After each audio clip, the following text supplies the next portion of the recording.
Yesterday, I heard audio again from Tony Parson, Yeah. and it basically brought the question up from what you just said about the virtual reality comparison. Like we are kind of having these virtual reality glasses on consciousness and being in that figure or person, which is seemingly us. Yeah. It for me it kind of implies somehow that in a virtual reality game I still have options to do different things. I can go left or I can go right. I have some influence on what I'm doing in this game, basically.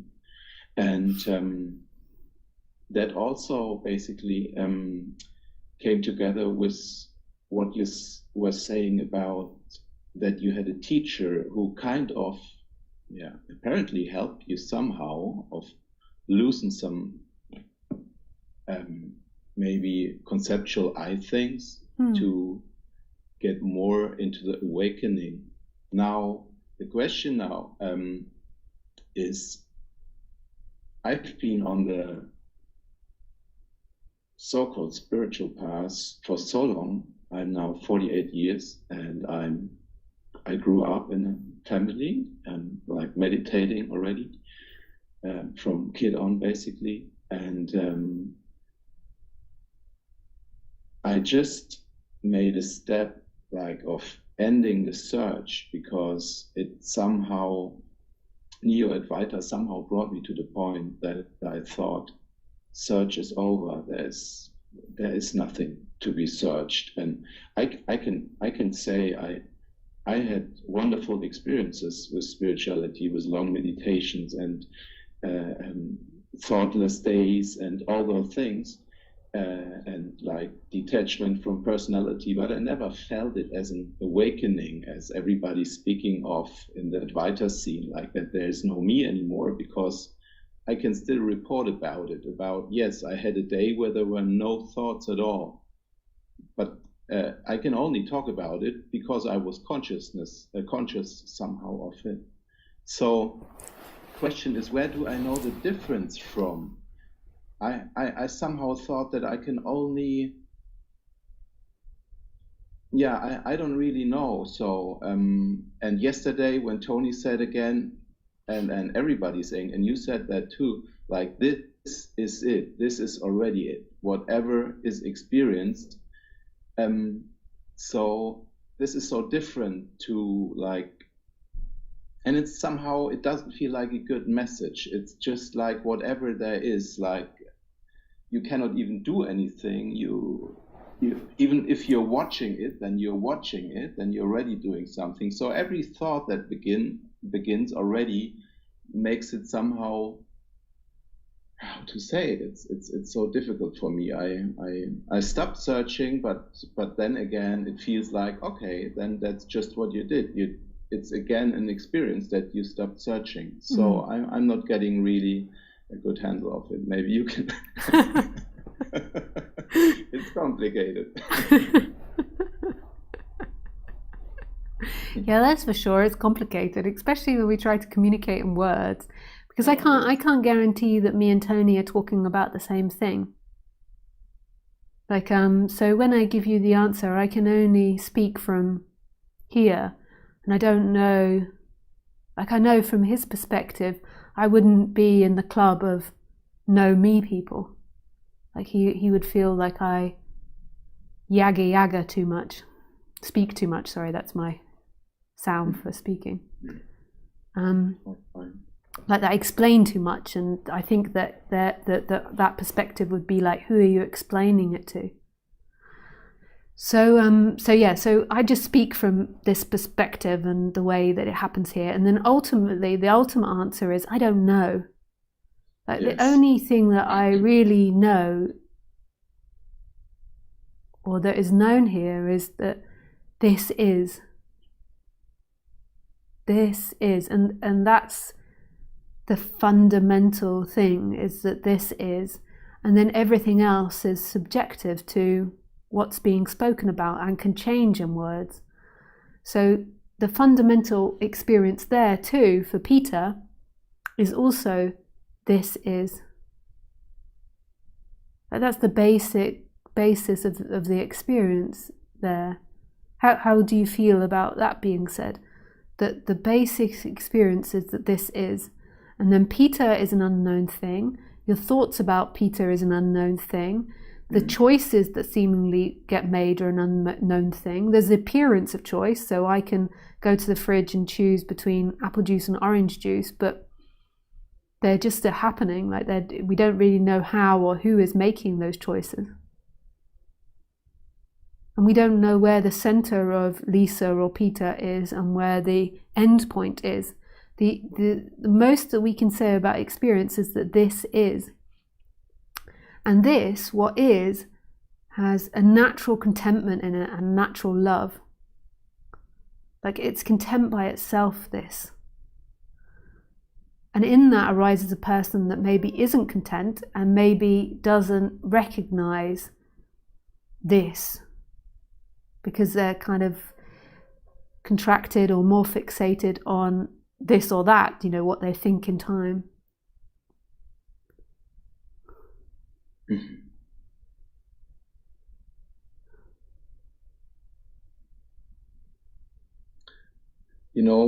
What I ask myself is when I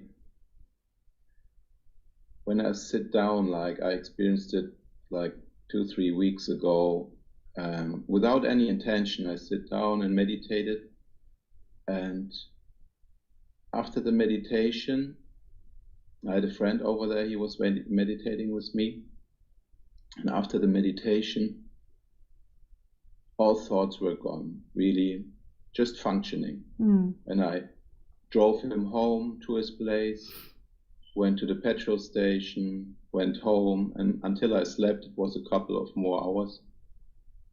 There was really, it was just still. It was like nothing. And it felt like no good thoughts, no bad thoughts, just functioning. And really, it was, if I would say it from the perspective of Peter, it was really nice. Because it was, there was no resistance to anything. I couldn't have gotten into any stress situation with anybody because there was no resistance to whatever happened. But clearly I can say that it was still me experiencing it. So, because I can talk about it. I wouldn't necessarily conclude that. There is a functioning memory that is happening that we call Peter's, and there's a functioning memory that we have called Lisa's. And that memory is an unreliable thing because it's designed to help you survive. We have a collective kind of memory system that happens, so we all buy into this collective reality. But they say that if you have an argument with someone with emotions, then you misremember that by 40% when it's heightened emotions. So the memory is an interesting thing, like what that is. But I wouldn't say that having a memory of something, it's not the memory that disappears, but it is an experience as soon as you talk about something in memory. So that now we can say as an experience, what might have been happening in that moment is that there was a reduced contraction. So there was to Peter, so who you felt like in that moment was more everything than Peter. But everything we speak about it now is an experience. Yes. So, but in this moment, so there could be like the reduction of you, and then you feel more in flow. It's not about no thinking, but there's more of a flow. You're more expanded into everything. It's not so contracted to Peter looking. When you feel less contracted, then you can maybe hear this subject more because you can see that the center isn't necessarily a person that needs to get love, that needs to get appreciation, that needs to get money, that needs to get things. Yes.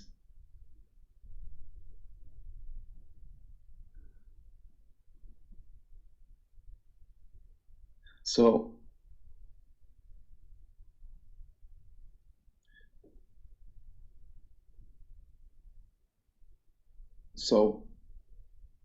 what I'm asking myself, which is an abstract concept. The idea of asking yourself is very abstract, because there are thoughts arising, and then it's answered by more thoughts. So that's like really abstract. It's like there is one part of your brain that's like deciphering into two, and it's like, okay, there is me here, and then I'm chatting. That happens here. My brain chats to itself about different things, but it's abstract. It's like, what are these thoughts? What is speaking to yourself or thinking to yourself? It's so abstract and ethereal and mysterious. It's the moment the phenomenal. words come out, it's already all lost. if I try to actually put something into words, if they just come out of functioning, and that's the difference, I would say that there is a speaking without thinking, really. I mean, not just like. No, I don't think thinking's the enemy. I think that, I could go into a situation and perceive that there is tension. So my thoughts report, okay, there is tension, there is upset here. And there's nothing wrong with that. That's not identified. That is the mind updating the system of there being a potential problem. Or I could be walking along and I could see all weird things happening in the forest and realize there's a hole coming up, and that happens through thinking. So thinking isn't the enemy. That's part of the matrix. Like, it happens, these bodies think and have complex thinking. It's this energy below the thinking that believes that you are found in a thought. It's like it's this contraction into thinking or attachment to thinking. Like, you aren't found in your thoughts. So when I walk into a room and I perceive that there is tension and that there is a problem, but that isn't true. That isn't who those people are. That isn't what's happening. There isn't really a Lisa there that's walking into the room. These are all thoughts that are appearing in this moment, this spaciousness, this life force which is here, that's recognizing itself. So thoughts are not really the problem. I understand why teachers depict thoughts as being the problem, because they also are very problematic. If you didn't have thoughts, life would be easier, but then you wouldn't be able to do complex human functioning. You would be put into most probably a special needs facility. Mm-hmm. I've had experiences too where there's no thoughts as well, and it's a bit dangerous. It's all right if you're sitting there in meditation or in a cave, but it's not so practical in the world. You think it's no help? Sorry? Did I understand you right?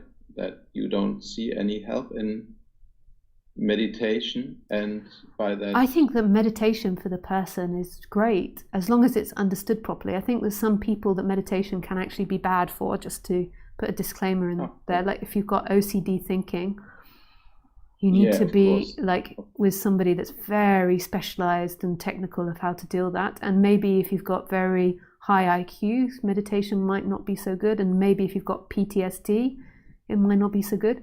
But generally, I think that meditation is a great thing for the person. And that doesn't mean, that also includes people that are free as well. Like, people that are free, meditation is a good, healthy thing for them to do as well. It's like an exercise of training focus and settling the system down and not letting the thoughts go off into too many chaotic directions. So do you see a correlation at all, like for people, for example, like Ramana Maharshi and Nisargadatta or so on, who've been basically realized or woken up and still choose to spend most of the time in stillness and not speak? Or is that just like, as Tony Parson would say, yeah, that's what's happening, but there is nobody, so there's no teaching from it, there's like, it's just, yeah, there's no sense behind it. That's what's so hard for me, to see no sense in nothing anymore. Of course, still enjoy it. He always says it's the beloved, it's all love, but I somehow cannot feel the love and the way it comes comes across, but maybe that's because I'm expecting love to be something. Yeah. So yeah, that could be it. And I can't speak for Tony. Like I don't know if we're talking about the same thing, and I don't know if I understand Tony's teachings, and I wouldn't want to assume that I do. Like I don't know in the end. But from my perspective, when I hear you talk, I would say that you're muddling up a bit the character in the thinking mind and the absolute. So the senselessness is in the absolute. The senselessness is in this moment, this radical 3 moment, that this moment makes no sense. This moment is free, it's alive, it's here. And you could say that that's love, it's like totally content.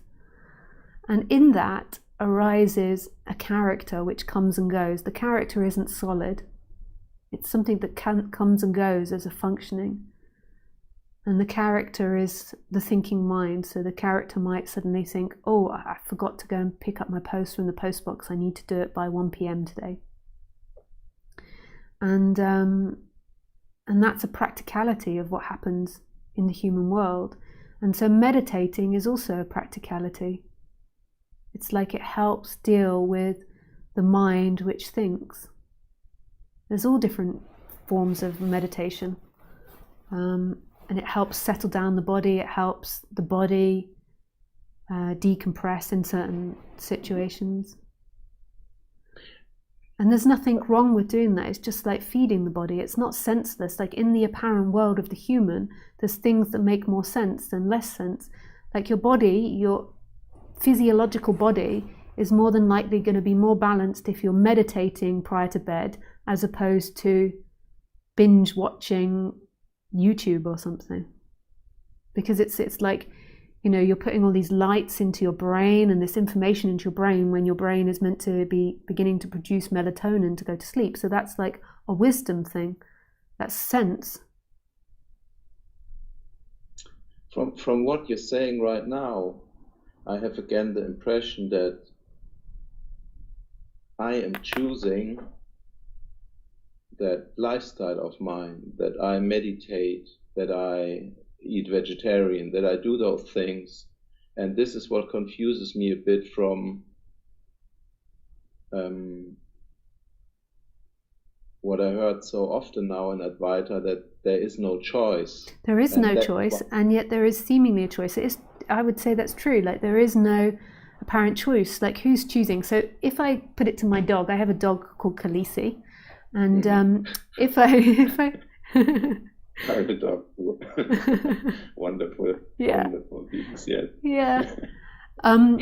So if I put in front of her a chicken and a carrot, like a dead chicken, you know, a piece of chicken meat, and a carrot, which one do you think she would choose to eat?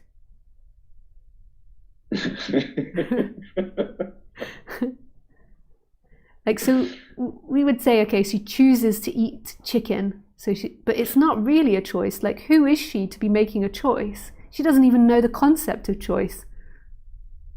I can't say to her, oh, shall we choose to watch this film or that film, or shall I choose to make this? But she seems to make choice, so it's a label. Like, so choice is like you choose to be a vegetarian because of the information that you've had to date and your, you know, genetic predisposition. But there's not actually somebody choosing there. But it doesn't mean you have to take out that word from your vocabulary. It feels like you choose, just like to Khaleesi, it feels like she chooses the chicken. It doesn't feel like somebody is saying to her, now you must choose the chicken. She's like, there's an impulse there that feels very personal. She's like, yes.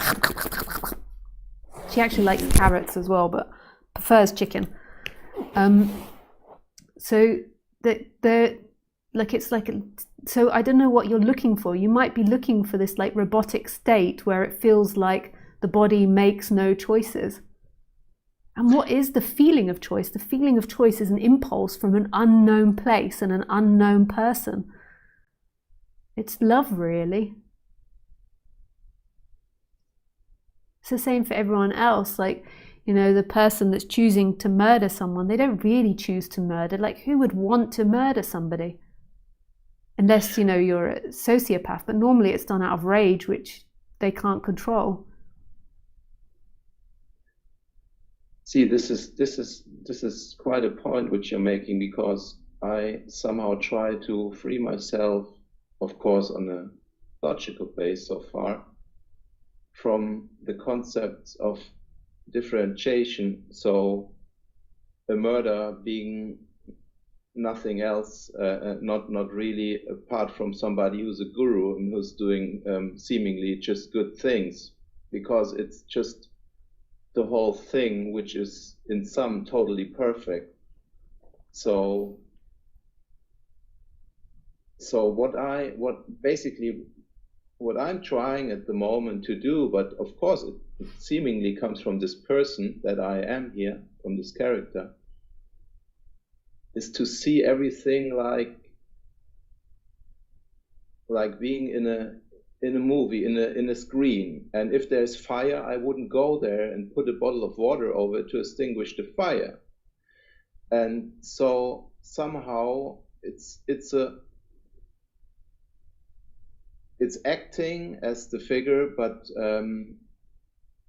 not trying to get really involved big time. And still, I have to act, I have to work, I have to be partner, whatever. I think but that's not having any importance on what I'm doing, in a way. I think that's part of not seeing Putin as somebody, or Trump, as you stated, as somebody worse than the best person on this planet, because that's what wants to be experienced, and that's all perfect. And trying to get in that attitude. But of course, I don't know whether that's from will or that's, I don't know, it's happening. It's happening. If you say these thoughts don't come from me, then it wants that I have those thoughts, if I can say it. Yeah, and that seems to be a process that happens, but that's not going to last forever. It's like Ramana Maharshi would say, like, you use a thorn to remove a thorn. So, you know, when you were growing up, you got taught polarities of good and bad, for example. And so now you're trying to see that the attachments to ideas of good and bad and where they came from, you know, that there's a survival element to it, there's a societal element to it, but they're not a truth.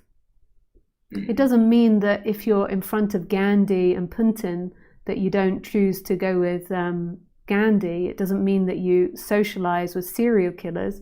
Like, it's not actually talking about a behavior, a way of being, but it's like trying to, on the human level, see that everything that you think and feel isn't the actual truth, and especially those things that you're very passionate about and very attached to,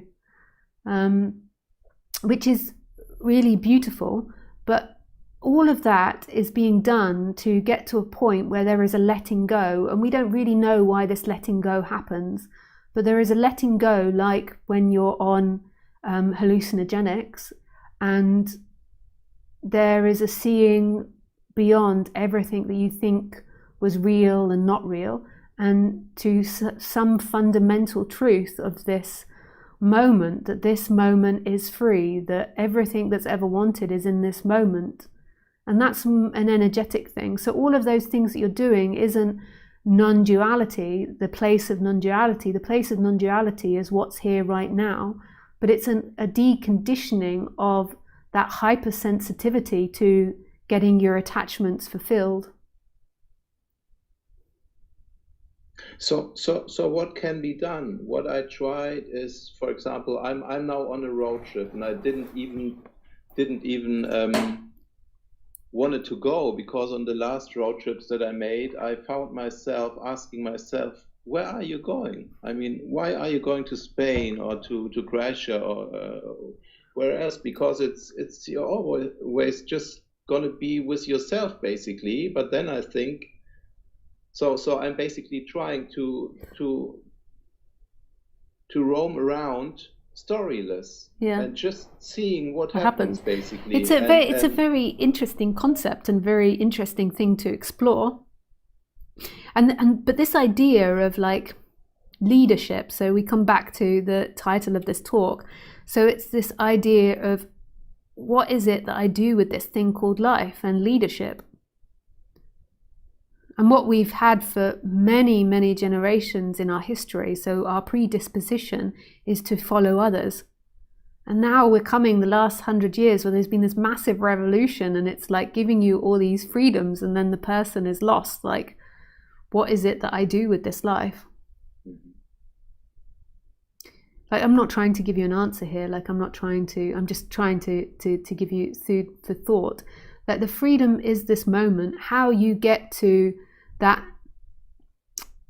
collapse of attachment to the person. That's what I would call it. I used to say know me, but I just don't say that so much anymore, because it's that's such a big statement. Like, what does that mean? Yes. But so that collapse, like, we don't know how it happens. We know from speaking to people that there is some form of surrender that happens.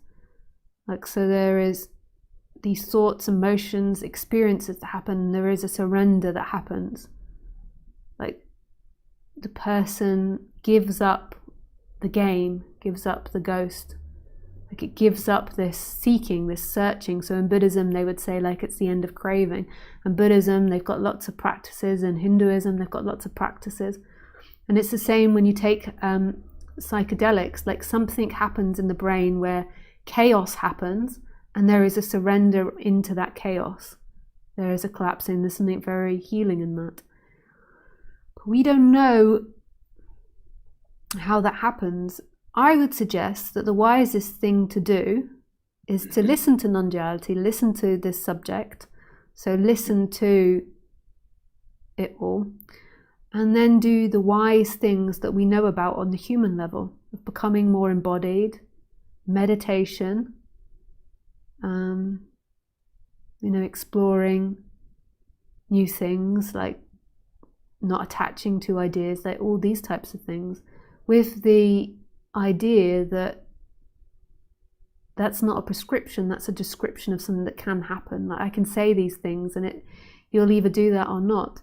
So on the human level, be wise. Like, wisdom on the human level. If you've been in meditation since you were young, you know what wisdom is and how to be wise. But also expose yourself to the idea of something deeper. There's so much wisdom of how to live out there and how to live a happy life while being identified. And then it's like, when that decides to reveal itself to you, it will, because we don't really know how or why that happens. We know it's something around collapsing, like not attaching to experience, but we don't know how to force that into happening to people. And I guess if the oneness wants to experience itself as a person who is totally unconscious this life, then this is what will happen to the whole life, basically, as we would observe it from somebody else getting 80 years old, suffering, doing always the wrong things.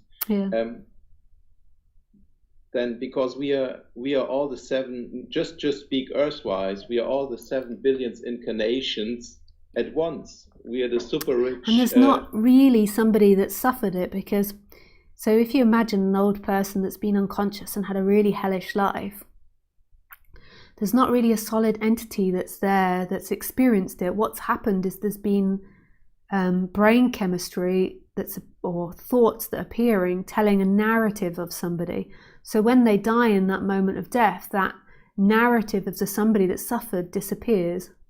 Yes. So there's not really all these people that are suffering. But I see that humans do suffer immensely. It's so sad what we do to each other and the way that we condition each other.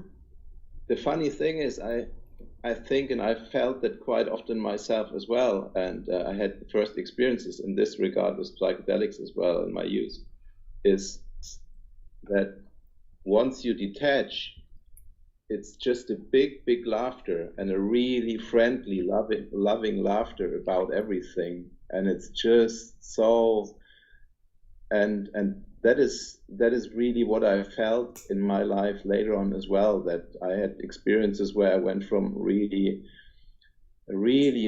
bad mental condition, just thought-wise, not illness-wise, like to the next moment, it's gone. Or the same with physical pain, where I had intense pain in my back meditating, and then I just totally surrendered into it, and then the next second it was gone and couldn't be found anymore. The pain was simply away, and didn't return. So these switches are just, I mean, they're possible. And basically everything what I'm trying to do at the moment is not getting into the story. That's basically the best I can formulate it in. And at the same time, not being a robot running around and saying I have nothing to do with what's happening, because it's what's experienced through myself is this personality with everything that is experienced in duality. So joy, pain, whatever, suffering, everything. And at the same time, I know that it can switch from all of these experiences to the next second totally off. So the unrealness is somehow present in my knowing all the time. Yeah, and it sounds wise, like what you're doing is, it's like you're exploring this new teaching that you've come across, the more extreme Advaita. So what am I going to do when I go to Vienna now? And I'm in Vienna now, and I'm just about heading towards the city. And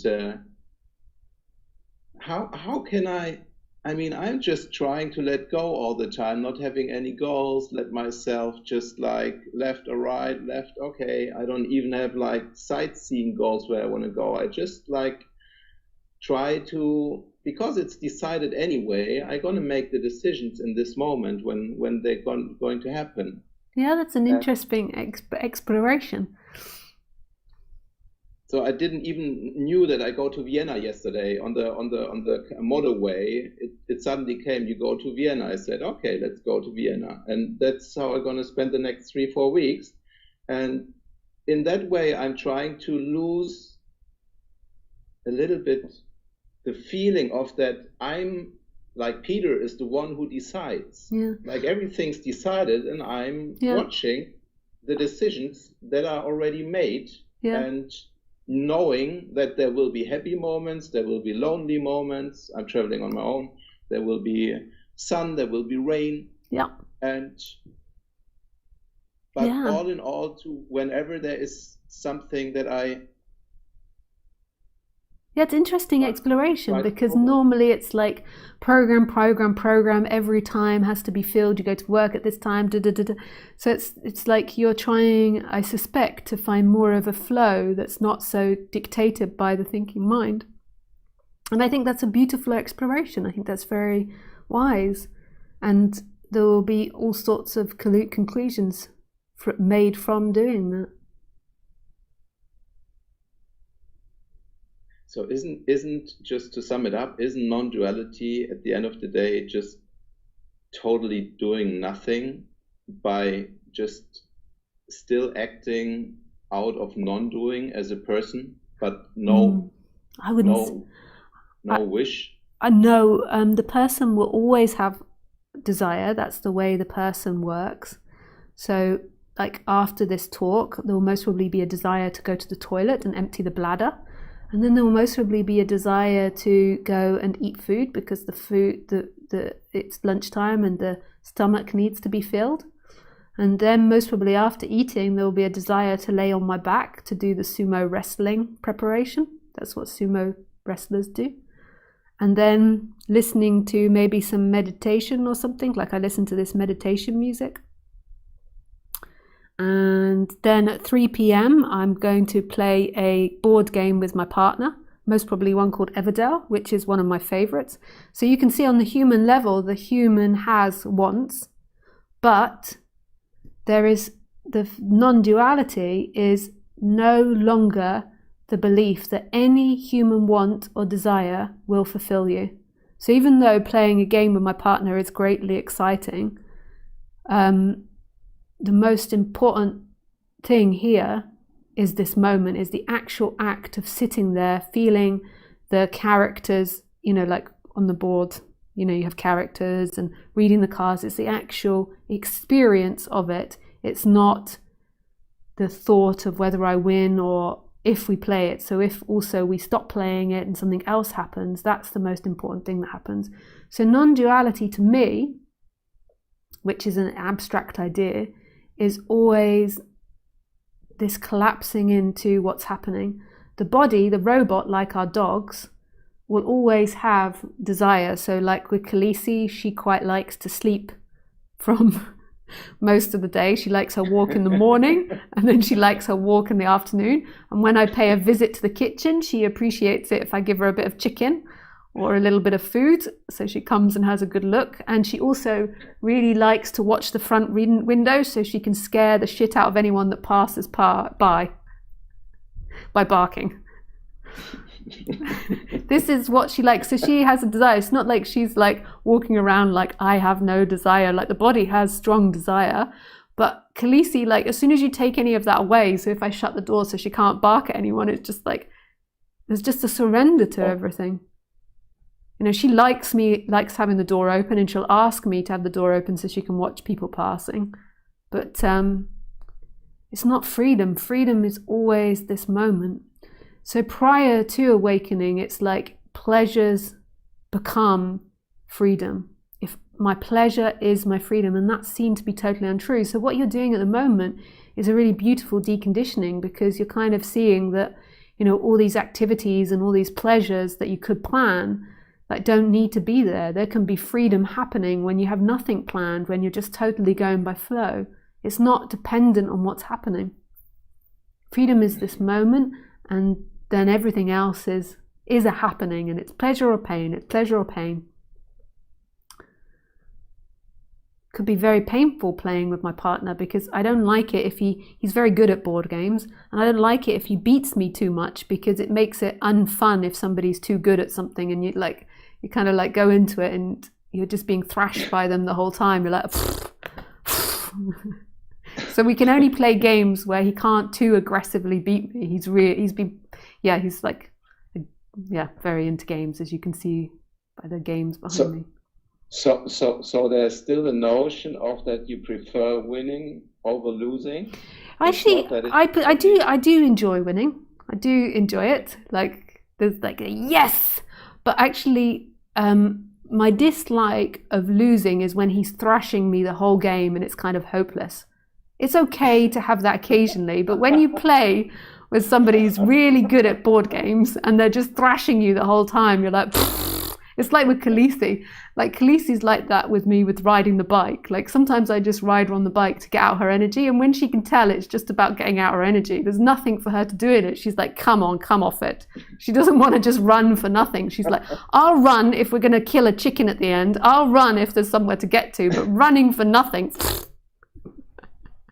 Oh yeah, they're so in the moment. That's what we can really learn from the dogs. Yeah. If there's, it's the wrong words again. I know there's nothing to be learned, but yes. So, it was so good. I could go on for ages with you, and I'm happy that I accidentally saw that you're online. And me too. I really enjoyed speaking with you. But now you have to be ejected from a hotel in Vienna, which will sound very romantic to a lot of people that don't live in Europe. Like Europe's very like the idea of Vienna, and you're in the city of Vienna now. People have all these big imaginations. Vienna is very pretty. I do like Vienna. Okay. I haven't been here since 30 years, so let's see where it carries me. It's always very interesting. I actually do that since quite some years in Barcelona as well as Lisbon without any plans. I just ask left or right, and then I go. Yeah, and this is see nice. Where it takes me. Yeah, I like this too. This this is so wonderful. Yeah. It just, yeah. And Europe is an Let's see. amazing place for that because we have these amazing cities. Yeah, I'm not flying a long haul anymore because it's so great here. I mean, it's unbelievable what we Yeah. have here. It's and then again, I often get the moments where I'm in those places. I travel quite a lot, like to cities and stuff and coastal lines. But it happens very often that I'm staying there and say it's not really making any sense to travel.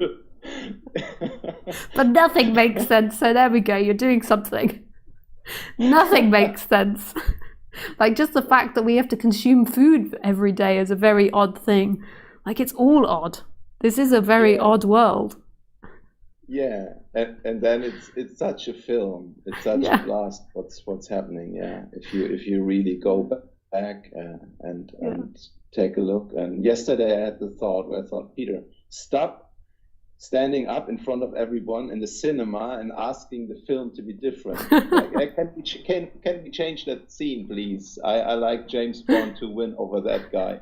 No, I mean that's just yeah. Sit back, relax, and watch and enjoy the big show. I mean, and we like the movies who have everything in them. People like to go to dramas, to horrors, to everything. Yeah, as long as it's not in their own lives. So.